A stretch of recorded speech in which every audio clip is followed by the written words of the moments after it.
Good evening. Night shift. From my right, Gareth Rhodes. My immediate right, Jim Malatras. To my left, Melissa DeRosa. And Rob Mejica to her left. We had a meeting in the White House this afternoon, and it was very productive, and it was positive, and we got a lot done. I've been talking for a number of days, as have most governors, about testing as the next phase that we have to enter into. We're starting to talk about reopening and planning reopening. Everyone is obviously concerned about how you reopen, and if you reopen in a way that is too rushed and you're not prepared, you could actually see the infection rate go up, which is the last thing that anybody wants.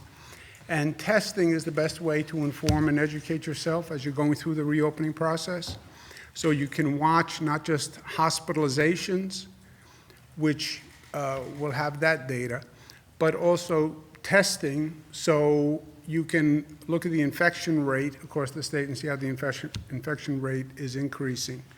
Also testing for employees who want to go back, employers who want to know whether or not the employees are actually negative of the virus. So testing has been a very big task to undertake. There's also been a lot of back and forth between the states, my state included, and the federal government about who does what on testing and who's responsible. I said this morning that I think in many ways people were just talking past each other because the federal government is helping on testing and states are responsible for testing. But testing is a very complicated issue with a lot of levels. So to have real progress, you have to sit down and go through the various steps of testing and actually decide who does what. And that's what we did this afternoon. We agreed that the state government should be responsible for managing the actual tests in their own laboratories. We have about 300 laboratories in the state of New York. We regulate those laboratories. It's up to a state to determine how many tests, where those tests should be done, New York City versus Buffalo versus Long Island, et cetera. The staff to do those tests, how often you do the tests, those should all be state decisions and state responsibilities. The antibody test, which is one of the tests, how do you use those? When? That should all be up to the states. The tracing function, that is the function after testing, that actually traces people who are positive, who did they come in contact with, to isolate them, that's all the state's responsibility.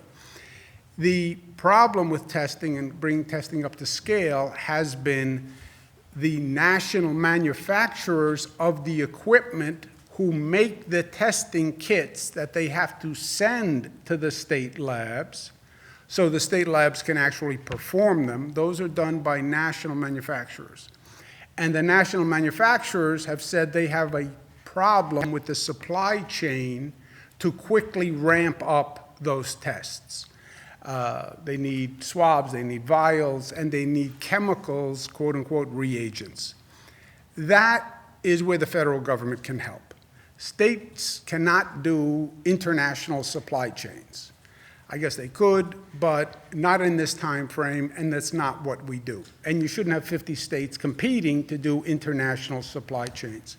One of my colleagues, Governor Hogan, the chairman of the National Governors Association, who is the governor of Maryland, Republican, good man, he was bringing tests in from South Korea. You know, very creative and proactive on his part, but that's not what states normally do. So let the federal government take responsibility for that federal supply chain for the national manufacturers.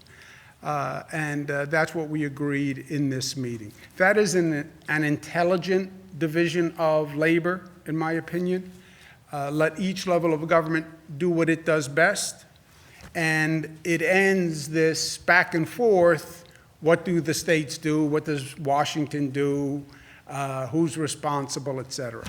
To quantify that situation in the state of New York, we now do on average of about 20,000 tests per day. Our goal, which is very aggressive and ambitious, but set it high and then try, our goal is to double the 20,000 to get to 40,000 tests per day. We'd need several weeks to ramp up to that, but it is a very aggressive goal.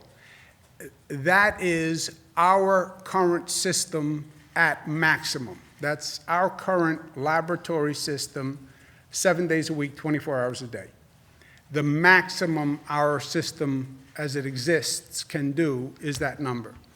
So that's our goal, and it was a very productive conversation. And again, that is the biggest single task we have to do that is identifiable from today. And it ends the whole back and forth and the finger pointing in a very fair and smart way. It's a smart resolution. So I feel very good about that. And if we could double our tests, that would be a home run. I mean, that is a really, really big deal. We also talked about funding to the states. The legislation that the Congress passed did not have funding for the states. It passed additional money for small business, and that's great, and we need that, and that's a positive.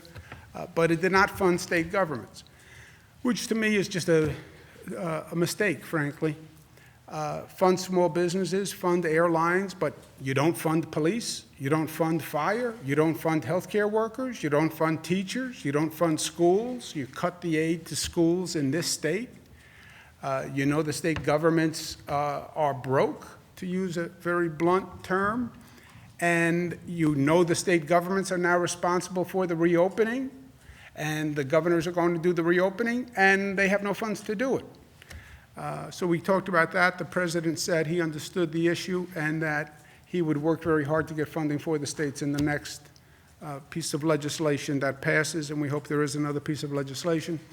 I also told the president from a parochial point of view, we had a conversation with Secretary Mnuchin and the president that there is a match, what's called the local match for FEMA funding. When the FEMA does something, the local government should match that funding by 25%. I said to the president, there is no way New York can pay that match because we don't have the funding, period.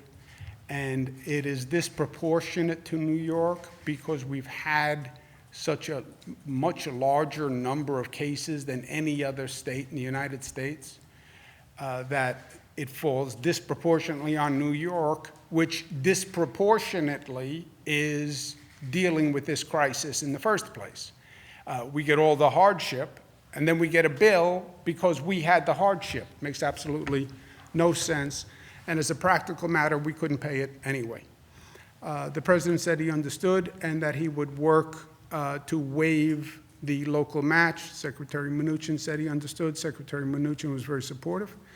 And I thank him for his support. And the president said that he understood and that he would take care of it. And I believe that he will, because he did understand it. And that's a big deal for the state of New York. Again, the incongruity, the state that had the most pain and death should get a bill because they endured pain and death. I mean, it makes no sense.